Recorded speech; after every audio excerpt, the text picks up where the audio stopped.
এবার আমরা চোখ রাখবো পরের খবরে, যে খবর যে জাতীয় শিক্ষানীতি নিয়ে সম্মেলনে বক্তব্য রাখছেন রাষ্ট্রপতি রামনাথ কোবিন্দ, রয়েছেন প্রধানমন্ত্রী নরেন্দ্র মোদীও। আমরা সরাসরি চলে যাব। राष्ट्रीय शिक्षा नीति की घोषणा के बाद विभिन्न स्तरों और क्षेत्रों में इस पर चर्चा परिचर्चा होने लगी है। शिक्षाविदों, अभिभावकों, विद्यार्थियों व सामान्य लोगों ने इस नीति का स्वागत किया है।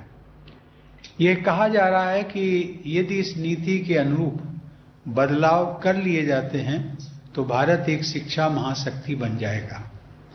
इस शिक्षा नीति के क्रियान्वयन में राज्यपालों की महत्वपूर्ण भूमिका होगी।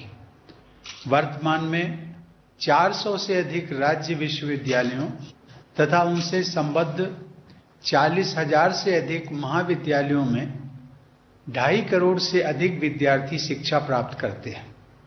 इस दृष्टिकोण से राज्य विश्वविद्यालयों के ऊपर एक विशेष जिम्मेदारी है। अधिकांशतः राज्यपाल ही इन विश्वविद्यालयों के कुलाधिपति हैं।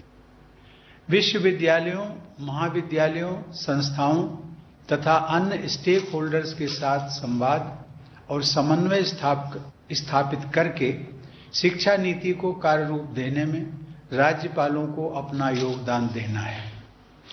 मुझे बताया गया है कि कुछ राज्यों ने वर्चुअल सम्मेलन आदि के माध्यम से शिक्षा नीति के क्रियान्वयन की दिशा में परामर्श प्रारंभ भी कर दिया है। ऐसे सभी प्रयास सराहनीय हैं। सामाजिक न्याय और व्यक्तिगत उन्नति का सबसे प्रभावी माध्यम शिक्षा होती है। समाज के भविष्य को बेहतर बनाने के लिए शिक्षा में निवेश करने से बेहतर अन्य कोई निवेश नहीं हो सकता। 1968 की शिक्षा नीति से लेकर इस शिक्षा नीति तक एक स्वर से निरंतर यह स्पष्ट किया गया है कि केंद्र व राज्य सरकारों को मिलकर सार्वजनिक शिक्षा के क्षेत्र में जीडीपी के 6% निवेश का लक्ष्य रखना चाहिए। 2020 की इस शिक्षा नीति में इस लक्ष्य तक शीघ्रता से पहुंचने की अनुशंसा की गई है। शिक्षण तथा पठन पाठन ऐसा होना चाहिए जो विद्यार्थियों में अन्वेषण, समाधान, तार्किकता व रचनात्मकता विकसित करे और नई जानकारी को आवश्यकतानुसार उपयोग में ला सकने की दक्षता व नई सोच पैदा करे। उन्हें ऐसी शिक्षा दी जाए जो चरित्र निर्माण, नैतिकता, करुणा और संवेदनशीलता का भाव विकसित करे और उन्हें रोजगार योग्य भी बनाए। इस नीति के द्वारा उच्चतर शिक्षा प्रणाली में आमूल बदलाव करते हुए युवाओं को उनकी आकांक्षा व आवश्यकता के अनुरूप शिक्षा प्रदान करने की व्यवस्था की गई है। इस शिक्षा नीति में यह स्पष्ट किया गया है कि सार्वजनिक शिक्षा प्रणाली ही जीवंत लोकतांत्रिक समाज का आधार होती है। अतः सार्वजनिक शिक्षण संस्थानों को मजबूत बनाना अत्यंत आवश्यक है। नई शिक्षा नीति में इस बात पर बल दिया गया है कि हम सबको भारतीय जीवन मूल्यों पर आधारित आधुनिक शिक्षा प्रणाली विकसित करनी है। साथ ही यह भी प्रयास करना है कि सभी को उच्च गुणवत्ता से युक्त शिक्षा प्राप्त हो तथा एक जीवंत व समता मूलक नॉलेज सोसाइटी का निर्माण हो। विद्यार्थियों में मूल अधिकारों, कर्तव्यों और संवैधानिक मूल्यों के प्रति आदर भाव, देश प्रेम तथा बदलते विश्व में अपने दायित्वों के प्रति जागरूकता उत्पन्न करना भी इस शिक्षा प्रणाली का उद्देश्य है।